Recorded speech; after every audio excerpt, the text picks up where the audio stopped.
Mother was director of the company back then. She focused all of her energy on making the Rhineford Group even bigger. She used to treasure our family, but after that, it's like she could barely spare a thought for us. Oh. She did seem like a talented businesswoman when we met her. Well, more than talented to run the Rhineford Group. What you saw in Ruhr Station was just a watered-down version of her normal intensity. We'd be able to have dinner together maybe once every 3 months, and that's being generous. But at least I wasn't alone. That's how it was, huh? I guess you've known Sharon for a long time then. Yeah, my mother hired her about 7 years ago. Being a Rhineford and all, I never had many people I could really call friends when I was young. The nobles looked down on me, of course, but the common people treated me like I was different from them, too. At least with my grandfather and Sharon around, I never felt totally alone.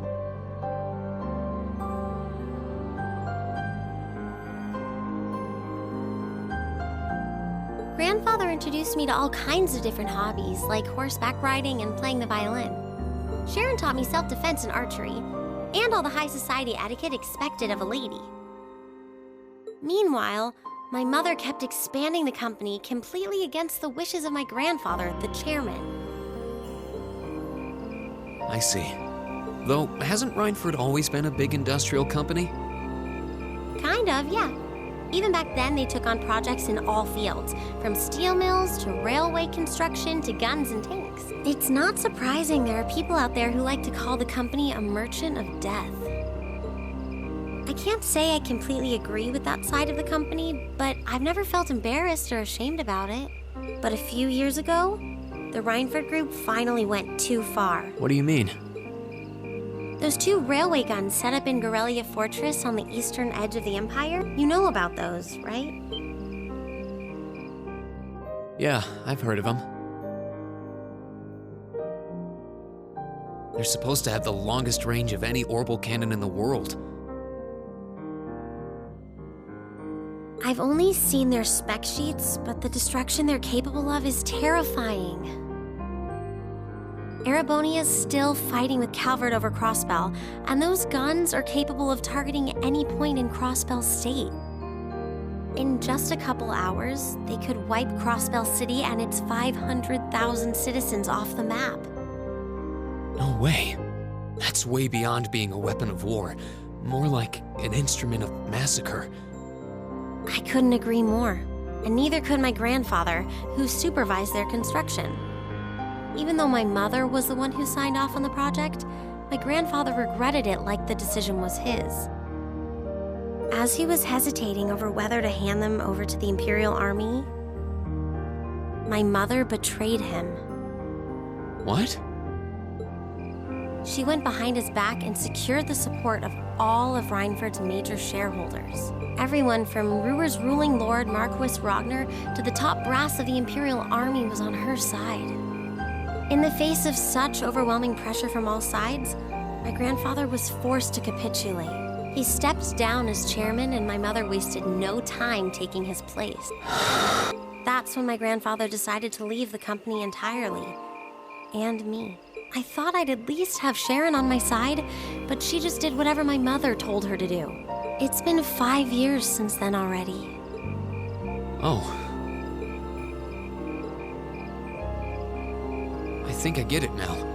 Why she gets under your skin, I mean.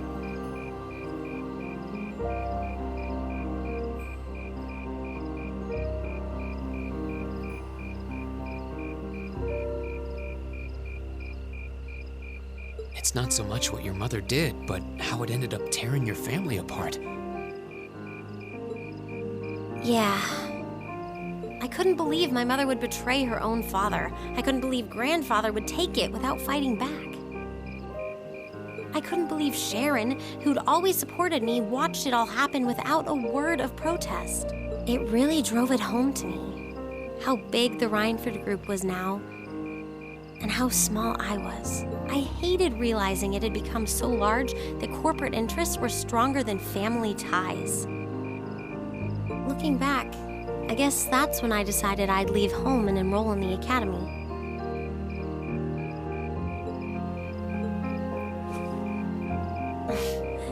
Even when I ran, I couldn't go far enough to escape my mother's shadow or the Rhineford name. Then I come here and find my grandfather happily enjoying a whole new life without a care in the world. When I stepped outside, I was feeling so lost, so frustrated. But it's kind of strange, you know? I look up at the stars and it feels like I can escape the gravity of everything. I think I'm finally starting to understand why my grandfather chose to leave it all behind and move out here in the first place. You really are strong, Elisa. Stronger than you realize.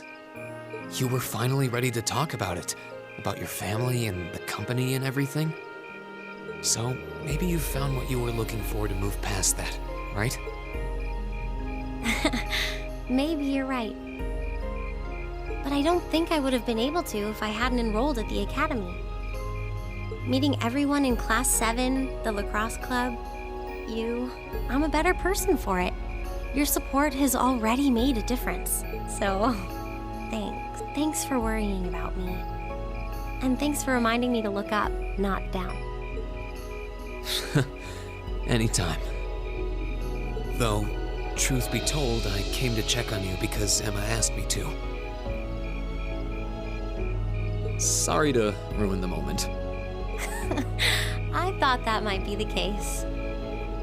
Oh well, there's always next time.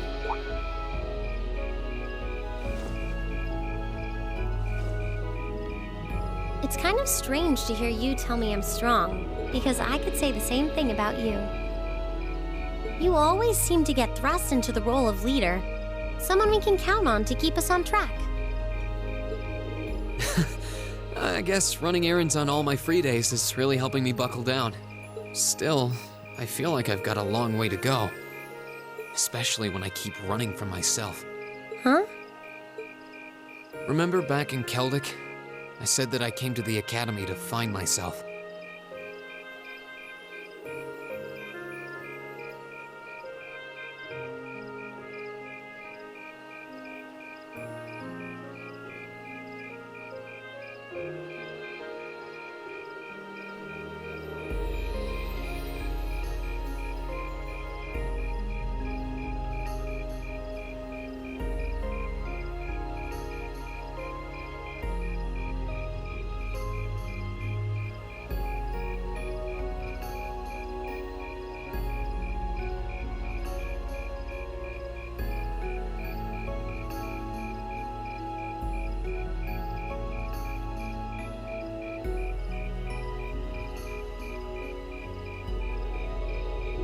Sometimes, I wonder if maybe I just wanted to get away from my family, from myself.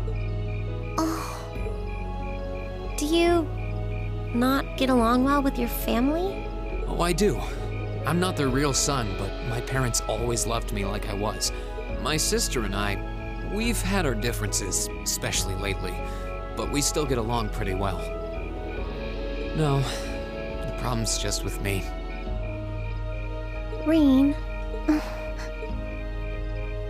Still, I suppose the fact you were finally ready to talk about it means that maybe you found what you were looking for to move past that, right? Who'd have thought I'd have the chance to feed you your own good advice so soon?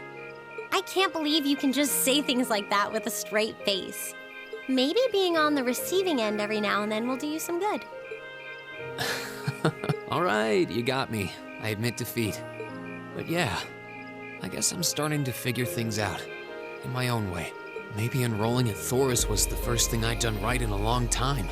I ended up in Class 7. And now all of us are out here like this, spending time together. Yeah, I like that. I hope the things we learned during our field studies can help us all make a difference in the world. So, wait, all of us? You two were gone so long that we started to get a little worried. No way! How long have you been listening? Still, I suppose the fact that you were finally ready to talk about it means that maybe you found what you were looking for to move past that, right? Stop! Rain, he was the one who said it first. I was just repeating it back to him. Oh, Lisa, there's nothing to be embarrassed about. Honestly, you touched my heart.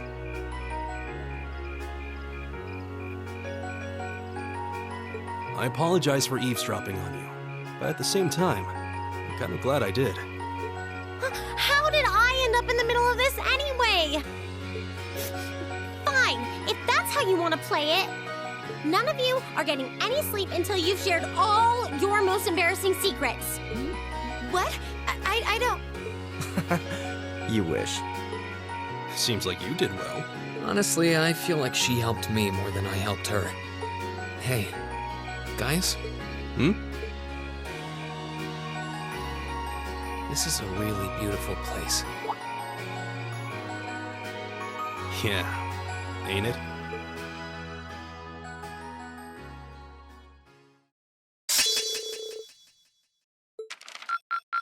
Ooh, you're moving up in the world. I've got a little reward here for you. Drinks are on me someday.